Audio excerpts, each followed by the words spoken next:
नमस्कार साथियों, एक बार फिर स्वागत है आप सभी की अपने YouTube चैनल AKHD क्लासेस में। इस वीडियो में हम 30 अति महत्वपूर्ण प्रश्न कवर करने वाले हैं जो कि आरआरबी, एनटीपीसी और ग्रुप डी दोनों प्रकार की परीक्षाओं के लिए महत्वपूर्ण है।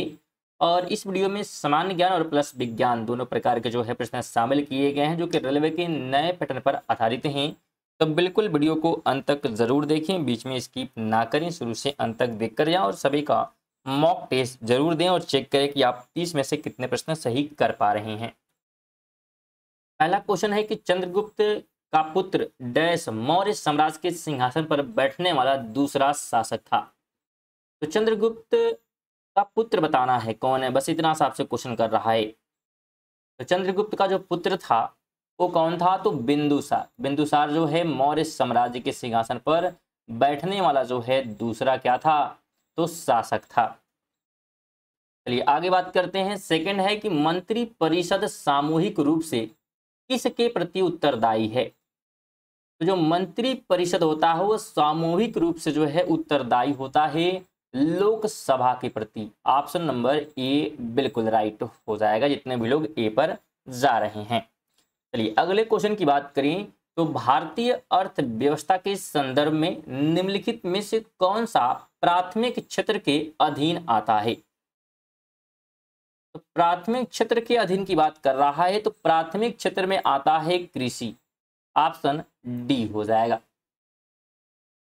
अगला क्वेश्चन है कि मछलीपट्टनम या जिसे मसूलीपट्टनम भी कहा जाता है, भारत के पूर्वी तट पर एक समृद्ध बंदरगाह था जो अपने डैश के काम के लिए प्रसिद्ध है। तो मसूलीपट्टनम किसके लिए प्रसिद्ध है, बस आपसे ये पूछा जा रहा है। तो ये जो है प्रसिद्ध है कलमकारी के लिए। किसके लिए, तो कलमकारी के लिए। ऑप्शन नंबर ए राइट हो जाएगा। 5 की बात करें तो शारीरिक शिक्षा और खेलों के राष्ट्रीय संस्था को भारतीय खेल प्राधिकरण में कब शामिल किया गया। तो इसे जो है शामिल किया गया था 1987 में। ऑप्शन नंबर बी राइट हो जाएगा।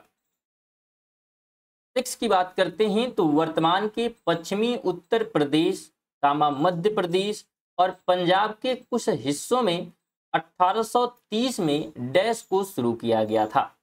तो नीचे जो है व्यवस्थाएं दी गई हैं, रैयतवाड़ी व्यवस्था है, इजारेदारी व्यवस्था है, महलवाड़ी है या अस्थाई बंदोबस्त। तो 1830 में शुरू किया गया था कौन सी व्यवस्था, तो महलवाड़ी क्या है व्यवस्था शुरू की गई थी। ऑप्शन नंबर सी बिल्कुल राइट हो जाएगा। 7 की बात कर लेते हैं तो डैश का निर्वाचन एक निर्वाचक मंडल द्वारा किया जाता है जो संसद के दोनों सदनों राज्यसभा और लोकसभा के सदस्यों से मिलकर बनता है। तो किसका निर्वाचन होता है, तो ये निर्वाचन होता है उपराष्ट्रपति का। ऑप्शन नंबर ए राइट हो जाएगा। अगला क्वेश्चन है कि महारानी एलिजाबेथ प्रथम द्वारा हस्ताक्षरित एक चार्टर के माध्यम से ईस्ट इंडिया कंपनी का गठन डैश में हुआ। तो बस आपको इतना बताना है कि ईस्ट इंडिया कंपनी का गठन कब हुआ। तो बिल्कुल इसका गठन जो है 1600 ईस्वी में किया गया था। ऑप्शन नंबर सी बिल्कुल राइट हो जाएगा। 9 की बात करें तो डैश भारत का सबसे उत्तरी राज्य है। तो कौन सा राज्य है जो कि भारत का सबसे उत्तरी राज्य है, तो सबसे जो उत्तर में है ऑप्शन के हिसाब से हो जाएगा जम्मू कश्मीर। ऑप्शन बी बिल्कुल आपको ध्यान रखना है। 3 की बात कर लेते हैं तो मयूरभंज खाने निम्नलिखित धातुओं में से किसके लिए जानी जाती है, यानी किसके लिए प्रसिद्ध है मयूरभंज खान। तो ध्यान रखें यह जो है प्रसिद्ध है लौह अयस्क के लिए। ऑप्शन नंबर ए राइट हो जाएगा। इस दिन अगर आप करंट अफेयर पढ़ना चाहते हैं तो आप उसे भी इसी चैनल पर पढ़ सकते हैं। डेली सुबह 6 बजे जो है करंट अफेयर की वीडियो आती है जिसमें महत्वपूर्ण एमसीक्यू करंट अफेयर कवर कराए जाते हैं जो सभी प्रकार की परीक्षाओं के लिए महत्वपूर्ण होते हैं। तो बिल्कुल आप लोग उन्हें भी देखें क्योंकि आरआरबी, एनटीपीसी और ग्रुप डी दोनों में जो है करंट अफेयर से क्वेश्चन बनते हैं। तो बिल्कुल आप सभी के लिए भी क्या है बिल्कुल महत्वपूर्ण है करंट अफेयर पढ़ना। आगे बात करें 11 है कि नोबेल पुरस्कार जीतने वाले पहले भारतीय कौन थे। तो नोबेल पुरस्कार जो है प्राप्त करने वाले पहले भारतीय रविंद्रनाथ टैगोर थे। ऑप्शन नंबर ए हो जाएगा। क्या हो जाएगा? तो बिल्कुल ए हो जाएगा, रविंद्रनाथ टैगोर। आगे बात करें, 12 नंबर क्वेश्चन है कि लखनऊ में 1857 के विद्रोह का नेतृत्व किसने किया? लखनऊ में किसने किया था, बस ये पूछा जा रहा है। लखनऊ में इसका जो नेतृत्व है बेगम हजरत महल द्वारा किया गया। ऑप्शन नंबर बी राइट हो जाएगा। अगला क्वेश्चन है कि भारत के मुख्य चुनाव आयुक्त का कार्यकाल कितना होता है? तो भारत के जो मुख्य चुनाव आयुक्त होते हैं उनका कार्यकाल होता है 6 वर्ष की अवधि या 65 वर्ष की आयु तक, जो भी पहले हो जाए।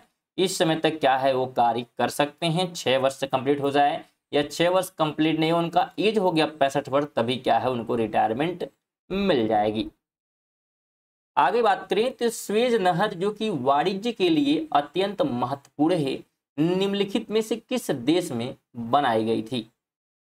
तो ध्यान रखें यह जो है बनाई गई थी मिस्र में। कहां पर? तो मिस्र में। ऑप्शन नंबर ए राइट हो जाएगा। 15 है, राष्ट्रीय कवि रामधारी सिंह दिनकर को उनकी किस रचना के लिए ज्ञानपीठ पुरस्कार से सम्मानित किया गया था? तो किसके लिए सम्मानित किया गया था? तो उर्वशी के लिए। उर्वशी के लिए क्या किया गया? उन्हें सम्मानित किया गया। ऑप्शन नंबर बी बिल्कुल राइट हो जाएगा। स्टूडेंट अगर आपको वीडियो इन्फॉर्मेटिव लगे तो वीडियो को लाइक और शेयर करते हुए चलें, और साथ में चैनल पर नए हैं तो जरूर चैनल को आप लोग सब्सक्राइब कर लीजिएगा, क्योंकि आपको डेली जो है मॉक टेस्ट रात 8 बजे मिलती रहेगी। 16 की बात कर लें तो काली मिट्टी सर्वाधिक इनमें से किस राज्य में पाई जाती है? ऑप्शन महाराष्ट्र दिया है, उड़ीसा, कर्नाटक या झारखंड। तो सबसे अधिक जो काली मिट्टी है ये महाराष्ट्र में मिल जाती है। कहां पर? तो महाराष्ट्र में। ऑप्शन ए बिल्कुल राइट हो जाएगा। 17 है, निम्नलिखित में से किसका निर्माण सम्राट अकबर ने नहीं कराया? नहीं कराया की बात कर रहा है। आगरा का किला है, फतेहपुर सीकरी है, दिल्ली की जामा मस्जिद है या बुलंद दरवाजा? तो अकबर की बात कर रहा है, तो बिल्कुल इजी क्वेश्चन हो गया ये कि इसका तो निर्माण नहीं कराया था इसने।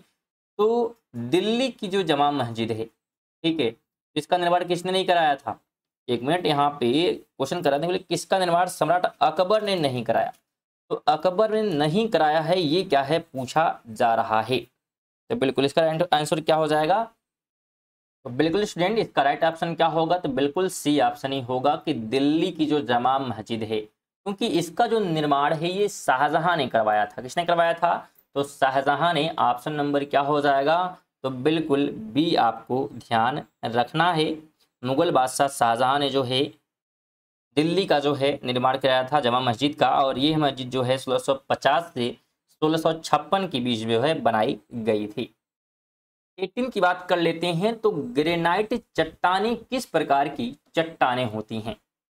तो ध्यान रखें जो ग्रेनाइट चट्टानें हैं ये सभी जो हैं आग्नेय चट्टानें होती हैं। कैसी चट्टानें? तो आग्नेय चट्टानें। ऑप्शन बी हो जाएगा। 19 की बात करें तो सुंदरवन का डेल्टा निम्नलिखित में से किन जो है नदियों द्वारा निर्मित है?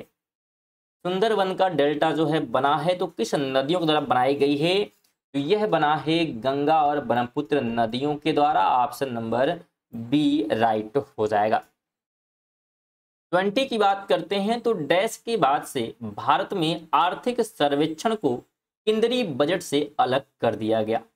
तो कब जो है किया गया था? आर्थिक जो सर्वेक्षण के माध्यम से केंद्रीय बजट को अलग किया गया था। किस समय?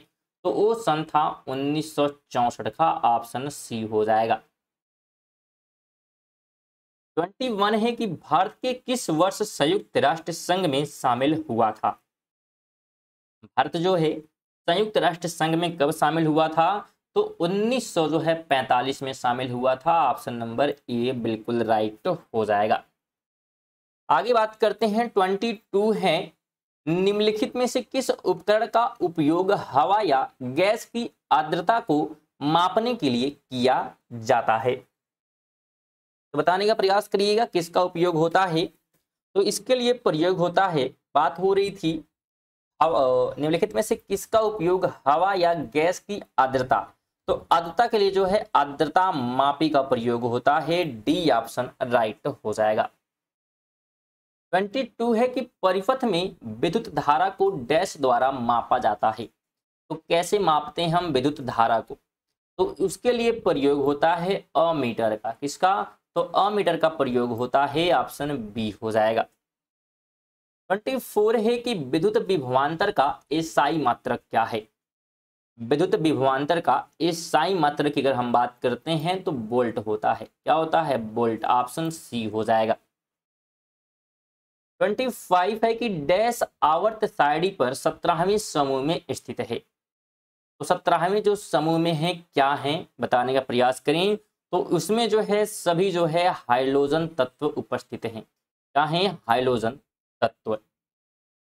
26 है कि तेल का वनस्पतिक में रूपांतरण क्या कहलाता है। तेल का वनस्पति में रूपांतरण को क्या कहते हैं, तो उन्हें कहा जाता है हाइड्रोजनीकरण, ऑप्शन ए हो जाएगा। 27 है कि ठोस कार्बन डाइऑक्साइड को सामान्यतः डैश कहा जाता है। तो अगर ठोस कार्बन है, कार्बन डाइऑक्साइड है, सॉरी स्टूडेंट, तो इसे क्या कहते हैं, तो उसे ध्यान रखें, शुष्क बर्फ भी कहा जाता है, ऑप्शन नंबर बी हो जाएगा। अगला क्वेश्चन है कि डैश कार्बोहाइड्रेट, प्रोटीन और वसा के पूर्ण पाचन का स्थल है। तो कहां पर जो है ये पचता है, कार्बोहाइड्रेट, प्रोटीन और वसा के बात हम करते हैं तो ये सभी जो है क्षुद्रांत्र में क्या होते हैं, पचते हैं, ऑप्शन ए राइट हो जाएगा। 29 है कि माइटोकांड्रिया डैश झिल्ली की बनी होती हैं। तो माइटोकांड्रिया जो है कितने झिल्ली से बनी होती हैं, आपको जवाब देना है। तो राइट ऑप्शन जितने भी लोग दे रहे हैं डी यानी कि 2 बिल्कुल राइट हो जाएगा। 30 नंबर की बात कर लेते हैं। तो निम्नलिखित उपकरणों में प्राथमिक मांसाहारी कौन है। प्राथमिक मांसाहारी की बात कर रहा है, घास है, टिड्डा है, मेढक है, सांप है। तो प्राथमिक यहाँ पे क्या हो जाएगा, तो बिल्कुल मेढक हो जाएगा। क्या हो जाएगा, मेढक जो है प्राथमिक जो है क्या हो जाएगा, तो बिल्कुल प्राथमिक मांसाहारी होगा। तो ऑप्शन डी हो जाएगा स्टूडेंट। तो ये थे हमारे 30 अति महत्वपूर्ण प्रश्न। आप इन 30 प्रश्नों में से कितने प्रश्न सही कर पाए हैं कमेंट बॉक्स में जरूर कमेंट करके बताइएगा। साथ में अगर वीडियो इन्फॉर्मेटिव लगी होगी वीडियो को लाइक भी कर दीजिएगा और चैनल पर नए होंगे तो जरूर चैनल को सब्सक्राइब करके बेल आइकन को ऑन कर लीजिएगा। साथ में वीडियो को अपने दोस्तों के साथ भी जरूर शेयर करें और पीडीएफ के लिए आप हमारे टेलीग्राम चैनल से जुड़ सकते हैं। चलिए मिलते हैं अगली वीडियो में, तब तक के लिए जय हिंद, वंदे मातरम।